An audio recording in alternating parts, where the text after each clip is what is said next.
There was a really sweet older black lady who sent me an email after my HGTV episode aired, and she said I was the Harriet Tubman of tiny houses.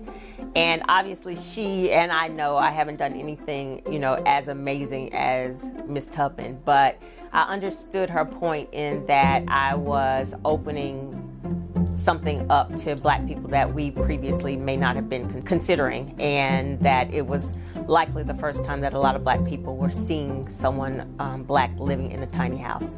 My name is Jewel Pearson. I am a tiny house consultant, advocate, and dweller.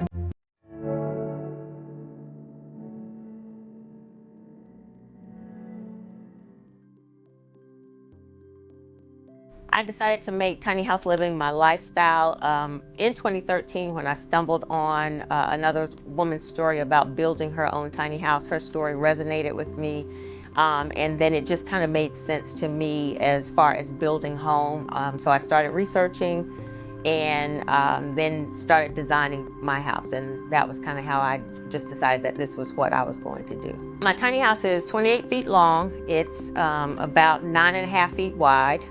It's more of an open space. It doesn't really have rooms per se, but I have 2 overhead lofts.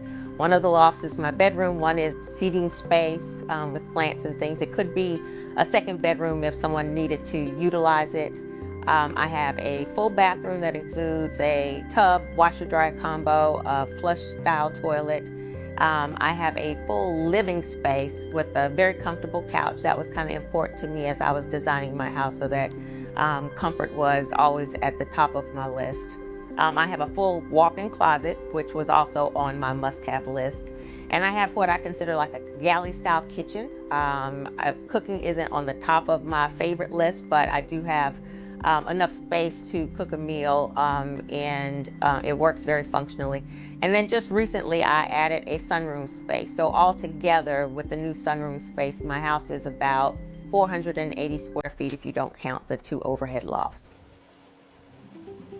It took me about 6 months to find someone to build my tiny house design. I was building and researching again around 2014, so tiny houses are popular now, but when I was building and researching, people really thought I was crazy. So when I was having conversations with builders and I was trying to work with a black builder, it was older builders, and there were several times I'd have a meeting with them and I'd talk to them about, I need to build this house on a 28-foot trailer, and the conversation would end because they say, well, that can't be done. And it's like, I know it can be done. I've got some examples of it being done. And so it was just the fact that not many people were able to think out of the box at that time and really conceptualize what I was trying to do. The downsizing process and getting into a smaller space was not difficult for me because I had the luxury of doing it kind of over the process over 10 years. I downsized initially from a 4-bedroom, 3-bath house, and then over the course of 10 years, right before I built my tiny house, I was living in a 1-bedroom, 1-bath. So by that time, I'd pared down to, all of my favorite things. And I do have a storage. I still feel like, I don't consider myself a minimalist, but I still am saving in what I pay for parking as well as, a small storage unit.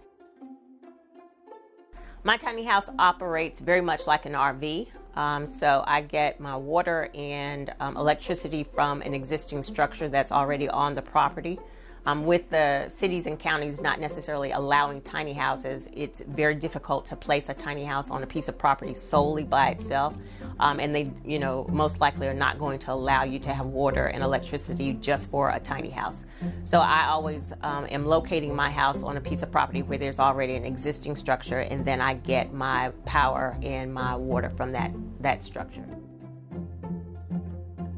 My tiny house cost me about $85,000 out of pocket, and again, I was building in late 2014, early 2015. I did have some sponsors, so some of the material was sponsored, some of the items in the house were sponsored. And when I say that, out of pocket it was $85,000, I always have the people who say, oh, I could buy a house for that amount.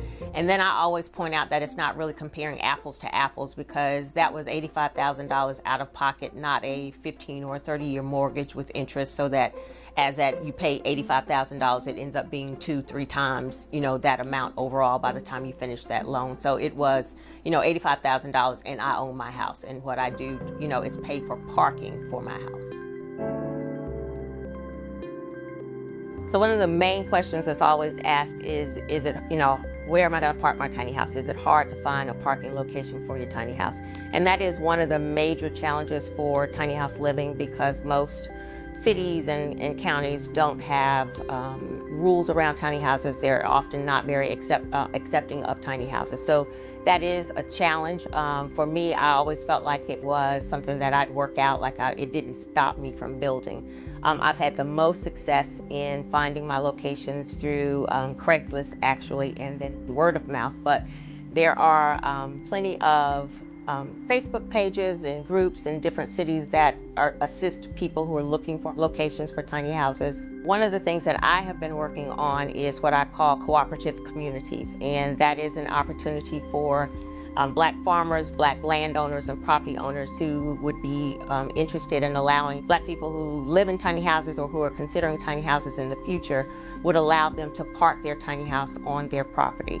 And so it's kind of like a matching service that it helps the farmer and the property owner financially, because we know that Black farmers are losing their land at astronomical rates. So it helps them financially, might even help them with the person there being able to assist them physically with some of the work on the farm. And then it's providing that Black tiny house owner a place for parking, so that they know that they're safe and secure. So if I had to identify the worst thing about tiny house living, I would probably say it's about having a place to put it. I am about 40 minutes east of a major city. I would prefer to be, I'm a city girl, so I would absolutely prefer to be in the city. I would prefer to be in an urban area. So until that is something that changes, that is probably the worst thing about tiny house living. And for me, the best thing about tiny house living is that I have really been able to design my lifestyle. I always say that this is my retirement plan. And so with living in a tiny house, I want to be able to make decisions based on desires versus, needs, having to, make a job decision based on, the bills that I have to pay. I don't want to be in those type situations anymore. And so for me, the best thing about tiny house living is the opportunity to just kind of design your life.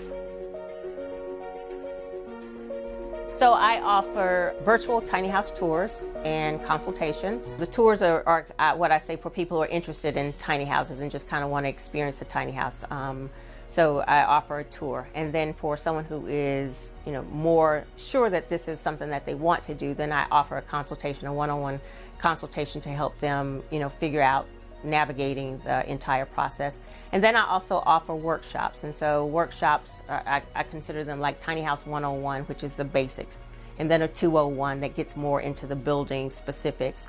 And then there's also a workshop for placement, how to go about finding a location for your tiny house. I think it's important for our community to see tiny house living as an opportunity for us. And so if people feel like I'm the pioneer or the trailblazer, I accept that with honor, because I've wanted us to see that, my tagline is you don't have to give up luxury to go tiny. So I've wanted us to be able to see this as a viable option for us outside of conventional home ownership. And so I take that and smile.